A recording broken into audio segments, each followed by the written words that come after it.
बस हौसला करो। Be strong. You have to be strong. हाँ, आंटी के लिए, फरी के लिए। फरी की बहुत टेंशन हो रही है लीजा। कल से ऐसा लग रहा है कि अब्बा के साथ साथ उसकी रूह भी चली गई है। अब्बा तो चले गए हैं, पर मुझे मेरी बहन वापस चाहिए। मुझसे बात करो। ठीक है, शायद वो तुम्हारी बात सुनेगी। प्लीज। ठीक है। मैं भी उससे बात करके आती हूँ। हाँ,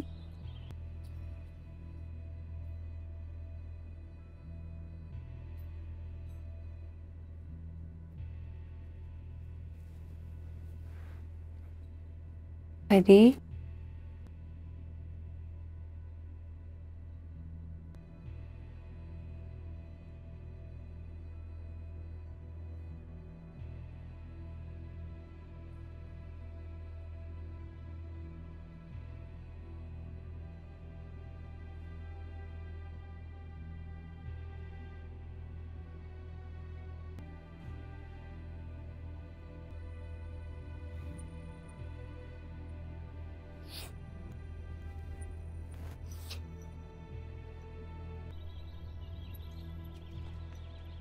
something is wrong Junaid.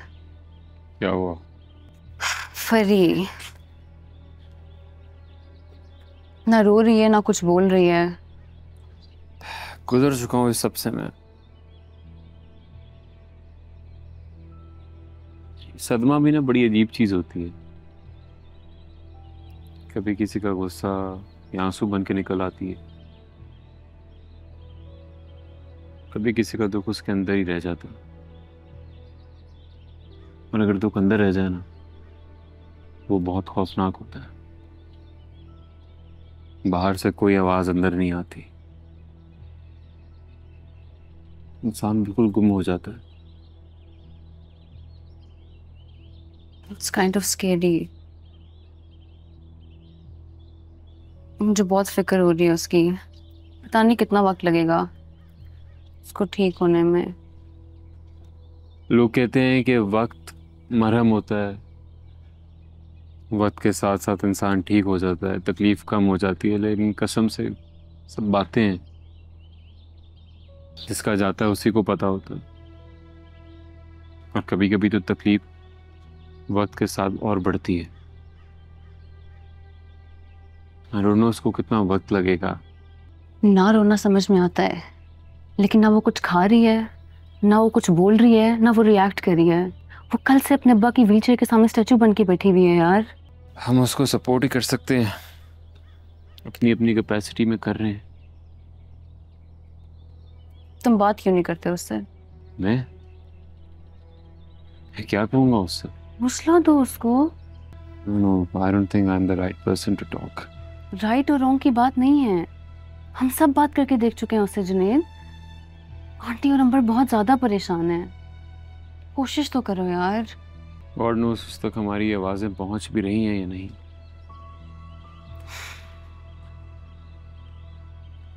Anyway, मैं बात करके देखता हूँ।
जानता हूं कि तुम इस वक्त बहुत तकलीफ में हो।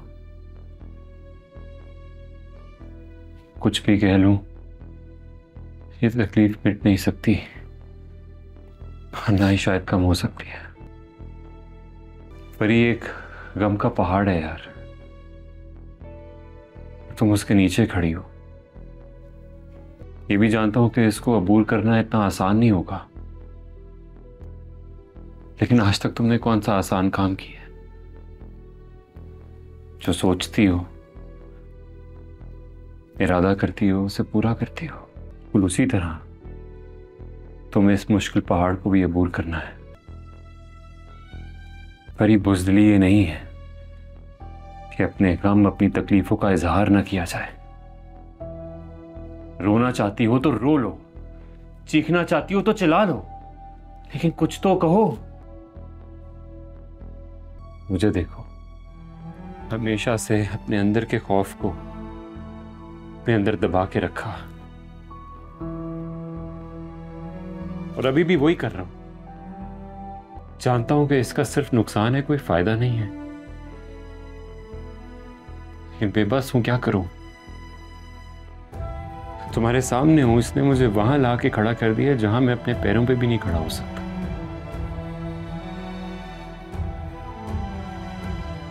लेकिन तुम्हें मैं इस रास्ते पे चलने नहीं दूंगा, चाहे मुझे कितनी भी तकलीफ क्यों ना उठानी पड़े।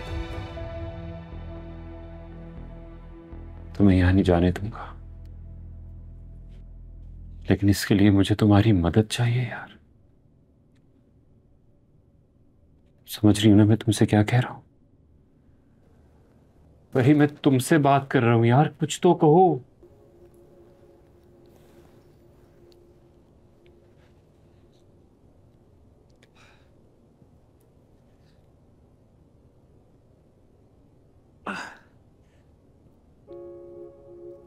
Thank you.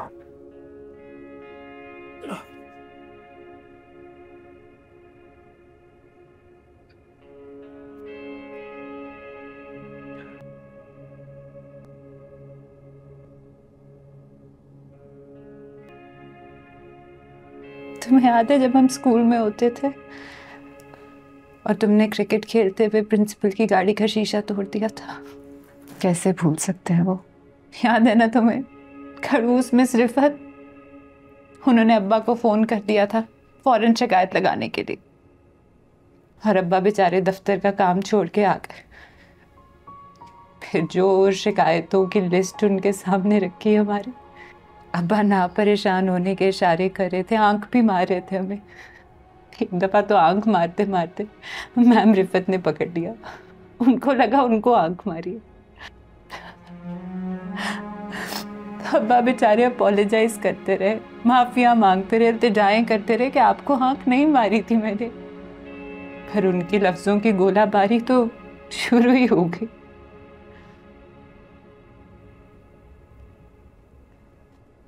जब वो थोड़ा सा काम डाउन हुई तो अब्बा बड़े सुकून से बोले कि ये मेरी 2 बेटियां नहीं हैं, ये मेरे 2 बेटे। बस फिर उन्होंने अपोलोजाइज किया अब्बा से। अब्बा ने ऐसा उनका दिमाग घुमाया, अपोलोजाइज करते करते रुखसत किया उन्हें। उसके बाद से अब्बा कभी स्कूल नहीं गए, हमेशा अम्मा को भेजते थे। कहीं उनसे पाला पड़ गया तो फिर सुननी पड़ेगी, स्कूल में मिस रिफत की और घर आके अम्मा की।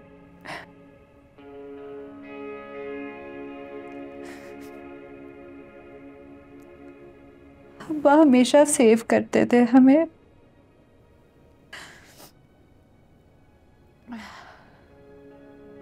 याद है सारी शैतानियां तुम करती थी और पकड़ी मैं जाती थी। याद है तुम्हें?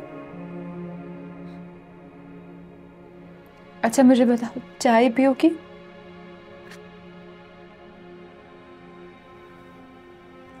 चाय लाई हूं तुम्हारे लिए। 22 कदम इतवार रात 8 बजे। हम नए सफ में थे और ना उस सफ में थे। रास्ते में खड़े उनको तकते रहे और चुपचाप आंसू बहाते रहे। लौट के आके देखा तो फूलों का रंग जो कभी सुर्ख था सर्द ही सर्द है। अपना पहलू टटोला तो ऐसा लगा दिल जहां था वहां दर्द ही दर्द है। देखिए नया ड्रामा सीरियल मोहब्बत सतरंगी 1 जनवरी से पीर और मंगल रात 7 बजे ग्रीन एंटरटेनमेंट पर।